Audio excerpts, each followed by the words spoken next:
उन्होंने हिसाब लगा के बताया कि ये प्राणी, सकल प्राणी 84 लाख हैं, 84 लाख वैरायटी है जीवों की। तो हर बात को झुठला देना, भगवान भी नहीं है, स्वर्ग भी नहीं है, नरक भी नहीं है, और तो और अब तो ये भी कहने लगे हैं कि मनुष्य बन के मनुष्य ही बनता है। बताइए, है बहुत बड़े धार्मिक उपदेशक हैं, बहुत बड़ा धर्म चल रहा है, और उनका मानना ये है कि मनुष्य मनुष्य बनते हैं और जो जो है वो ही बनता रहता है। जैसे एक बार कोई चींटी पैदा हो गई ना, तो जब मरेगी वो तो चींटी ही बनेगी। बताइए भैया, ऐसे भी धर्म। तो अज्ञान का, अविवेक का पर्दा पड़ा हुआ है, तो उससे ज्ञान ग्रहण करना नहीं चाहते हैं। संत कहते हैं कि हमने अपनी आंख से देखा, ऐसे ही नहीं बता रहे हैं। ठीक है, तमाम आचार्य मुनि कथावाचक उन्होंने अपनी तीसरी आंख से नहीं देखा है, उन्होंने परमात्मा को, नरक को, स्वर्ग को तीसरी आंख से नहीं देखा। लेकिन वो ये अपने जो धर्म ग्रंथ हैं उसमें जो लिखा है उसको पढ़ के बताते हैं। लेकिन जो संत हैं वो तो कहते हैं भैया हमने देखा, अपनी आंख से देखा, कि दादू देखा दीदा और सबको ही कह सुनीदा, कि तुम कहते हो कागज लेकी और मैं कहता हूं आंख ने देखी। वो तो ये कह रहे हो, तो मैंने देखा। गुरु महाराज कहते हैं कि किस तरह से बड़े बड़े बादशाहों को नरकों में पीटा जा रहा है, मारा जा रहा है, काटा जा रहा है। किस तरह से ये शराब पीने वाले, मांस खाने वाले, व्यभिचार करने वाले, मानव धर्म को भ्रष्ट करने वाले, परमात्मा के विधान को तोड़ने वाले, स्वेच्छाचारी मानव मरने के बाद कैसे कैसे यमदूतों में उनको ले जाते हैं, वहां कैसी कैसी पिटाई लग रही है। लाखों मील तक रोने की और चिल्लाने की आवाजें आती हैं।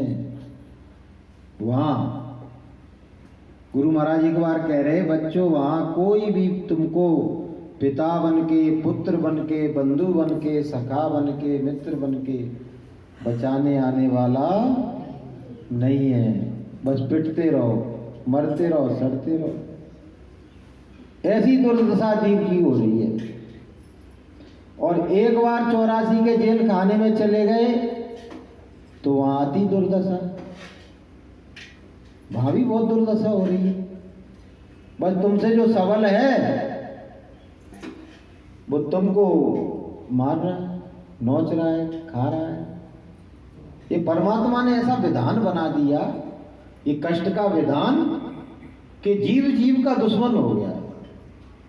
कि जीव जीवस्य भोजनम, उसका भोजन बन गया वो, उसका आहार बन गया वो, और उसको मारता है, उसको मार के उसको टुकड़े टुकड़े करके खाता है।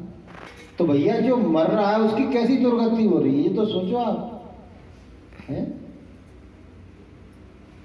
तो हमको ये सब विचार करना चाहिए, ये चिंतन करना चाहिए कि मेरे चिंतन का विषय केवल ये जीवन नहीं है, मेरे चिंतन का विषय अनंत आत्माओं का अनंत जीवन है। क्योंकि मेरी आत्मा अनंत है, उसका कोई अंत नहीं है। उसी का तो फायदा ये, जिसने हमको फंसाया है वो उठा रहा है। अगर ऐसा होता कि जैसे शरीर नष्ट हुआ और आत्मा भी नष्ट हो गई, तो दुनिया में अपन आते, एक बार पैदा होते और मर जाते तो टंटा कटता। मैं भी मर गया और मेरी आत्मा भी मर गई, अब बचा क्या था? कोई प्रॉब्लम नहीं है। लेकिन ये तो बार बार का, आत्मा मरती नहीं है, शरीर नष्ट हो जाता है और आत्मा अपने अनंत सफर पर फिर निकल पड़ती है।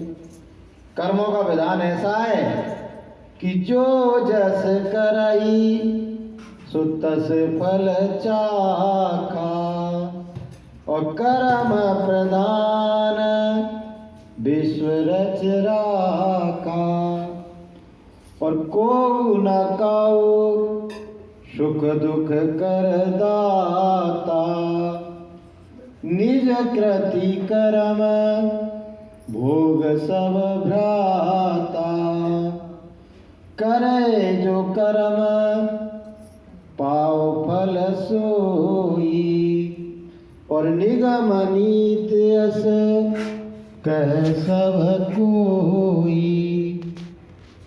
तो जो जैसा कर रहा है उसको वैसा फल मिलना। अपन को तरस आता है, अरे बेचारे बकरे की गर्दन काट दी, अपन को तरस आता है, अरे उसको